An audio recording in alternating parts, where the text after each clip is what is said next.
This video discusses a disturbing and violent crime. Viewer discretion is advised.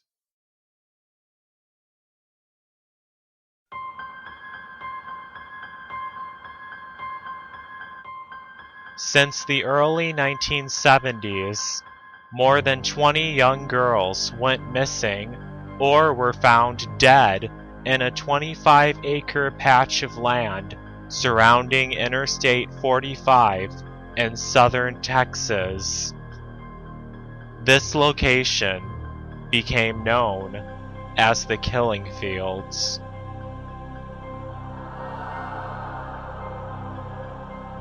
All the victims found dead in the killing fields were female.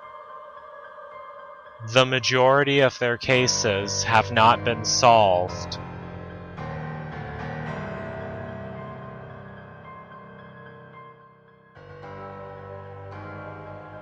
Colette Wilson was the first girl who was found dead in the killing fields. On June 17th, 1971, Colette was dropped off by her band director at the corner of Highway 6 and Country Road 99 so she could walk home. This was the last location she was seen alive at. Her body was found 2 weeks later near the Addicks Reservoir. Colette had died from being shot in the head. She was 13 years old at the time of her death.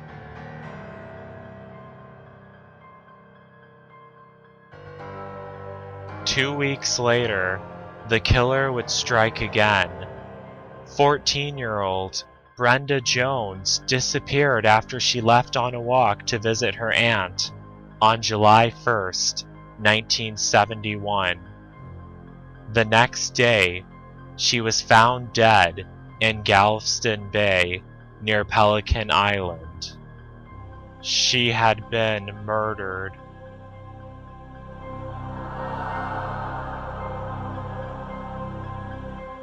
Through the rest of the 1970s, more girls went missing around the southern region of the state of Texas and were found dead in the killing fields off of Interstate 45. The citizens of Texas were convinced that a serial killer was on the loose, yet no arrests were ever made, nor were any suspects ever identified.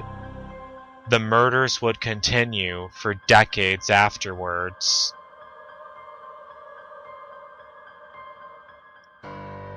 In September of 1984, 16-year-old Laura Miller went missing in League City, Texas. She disappeared while using a payphone at night outside a convenience store. More than a year later, her murdered body was found in the killing fields in February of 1986.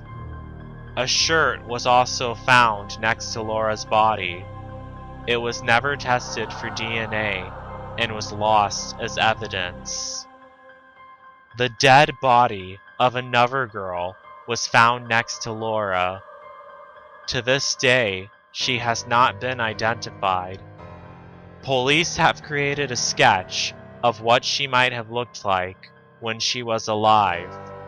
She was listed as a Jane Doe. Her death was ruled as a homicide. Another body of an unidentified girl was found in the killing fields in year 1991. To this day, no one knows who she was. She was also a murder victim.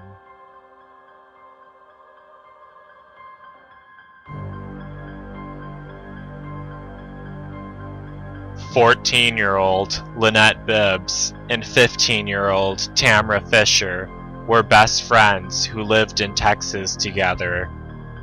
They were described as being rebellious against their parents. The two girls always did everything together. and would often go downtown to Houston and party at nightclubs.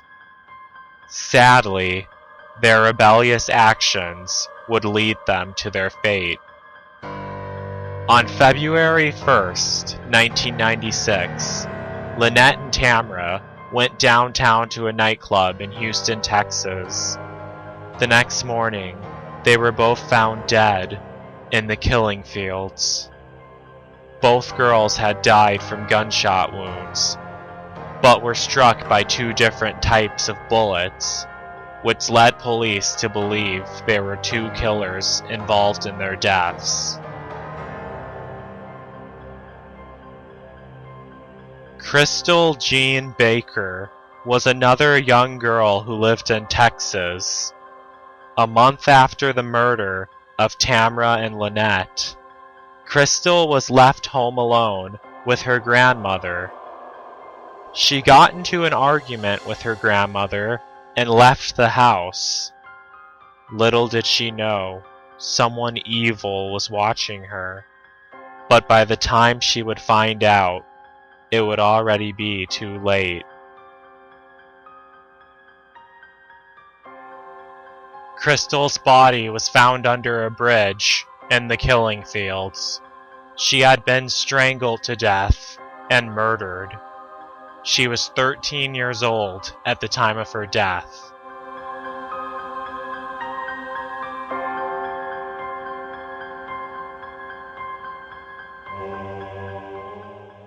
On July 12, 2002, 23-year-old Sarah Trusty went missing from the town of Algoa, Texas. 2 weeks later, her murdered body was found in the killing fields.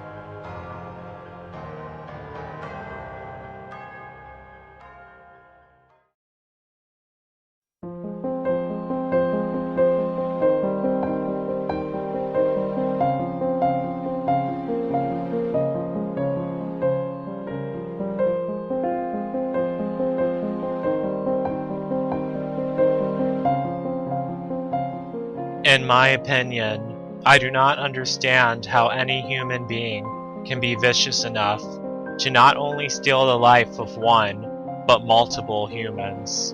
None of these girls deserve to die, and it's not fair what happened to all of them. Although something positive did come out of these horrific events. Laura Miller's father, Tim Miller, decided to help out with the missing persons database to help search and locate people who have gone missing. He also made it his goal to help identify the Jane Doe who was found dead next to his daughter, and to help educate other families on how to stay safe to prevent another tragedy from happening. But most importantly, he hopes to help capture the killer of his daughter.